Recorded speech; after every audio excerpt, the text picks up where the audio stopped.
Did that just happen? It's got to be the shirt, right? I wore it yesterday. We get Broderick Jones. I wear it again this morning. One of you guys in the comments say, hey, you got to keep wearing it. It's good draft luck. So I wear it into the second round, and we get JPJ, Keanu Benton, and Darnell Washington after trading back into the third round to also pick up another fourth-round pick. Huh? Fuck what you heard. Fuck what they say, because if it ain't about the Steelers having an A-plus draft, I don't want to hear it. Forget about the Eagles. Forget about any of these other teams that they're saying are winning the draft, because they're wrong. It's the Pittsburgh Steelers. But at the same time, keep it on the down low. We don't need them talking about us. We don't need any of that. We want to be on a stealth mission coming into 2023.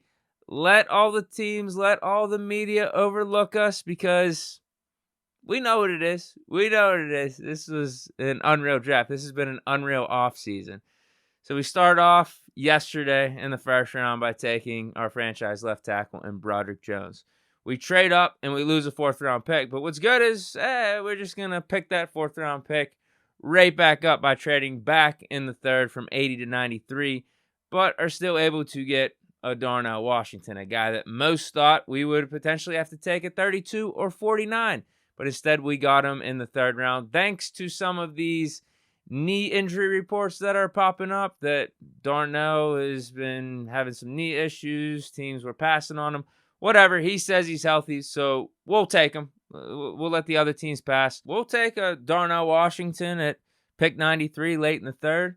We'll take the best blocking tight end in this draft class. And actually, with him heading into his rookie year, he's probably already one of the best blocking tight ends in the league right now. I think this is just what the Steelers offense needed. I mean, the league done messed up, because not only do you give Pickett another weapon who's 6'8", an athletic freak, but again, just like I said, is probably one of the best blocking tight ends already in the NFL.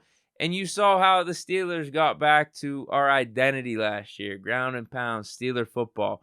That's not going away anytime soon. I do think we're going to be giving Kenny Pickett the green light more and more, and he's going to develop further. But man, this was a great pick. Such a great pick. It's got Canada smiling.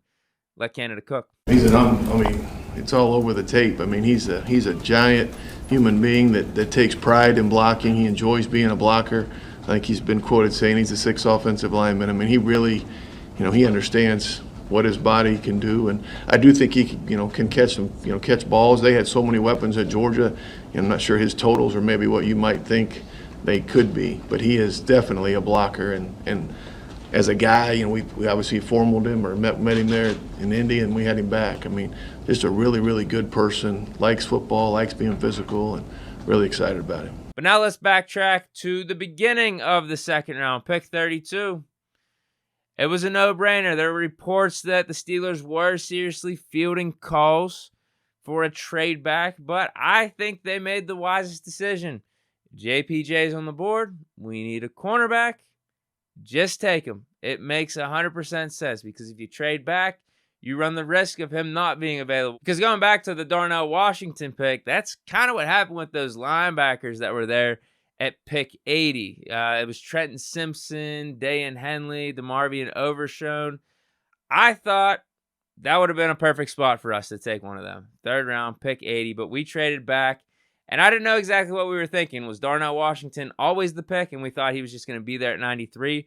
Or were we saying, hey, there's a bunch of these linebackers. Hopefully one of them is going to be available at 93, but we can also pick up a fourth rounder. They all went. Trenton Simpson went to the Ravens. Overshown went to the Cowboys. I forget where Henley went. Did he go to the Chargers? But yeah, none of them were available. Washington was still there. He ended up being the pick. But yeah, that's the type of risk you run whenever you trade back. So we didn't mess around with Porter. I give that one a big thumbs up. We got our future CB1. He's going to learn under Peterson. Maybe be competition for Levi Wallace. I don't know exactly what the combination is going to be here. Do we move Pat P a little bit more into the slot? Have JPJ, Wallace on the outside? I don't know, but it was a great pick. And then to top it off, we get Keanu Benton with our pick 49.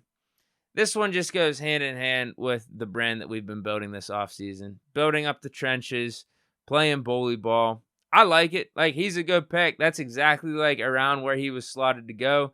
He's gonna be kind of the successor to Cam Hayward or Larry Ogunjobi, but he could also play nose tackle, which is exciting. So he'll compete with like Fehoko.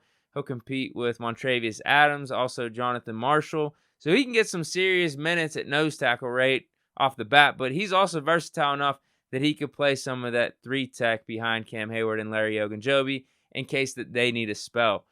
Overall, this was an awesome draft. The only complaint, I can't even say complaint, the only concern I would have is we didn't get one of those guys like Drew Sanders or Trenton Simpson or Dayan Henley, one of those athletic linebackers. That's what I was calling for, but it's not one of our most pressing needs heading into 2023 because I think we can get away with Keanu Neal playing that dime linebacker stuff. I'd say right now, though, going into the 4th round, we got to get that extra edge rusher. Hopefully Nick Herbig's there at 30. But if not, I forget. There's a couple other guys available. One of the dudes from Clemson. I think that's our plan in the 4th round. That's the only thing I feel like we really need to address. And then we got those 2 7th round picks.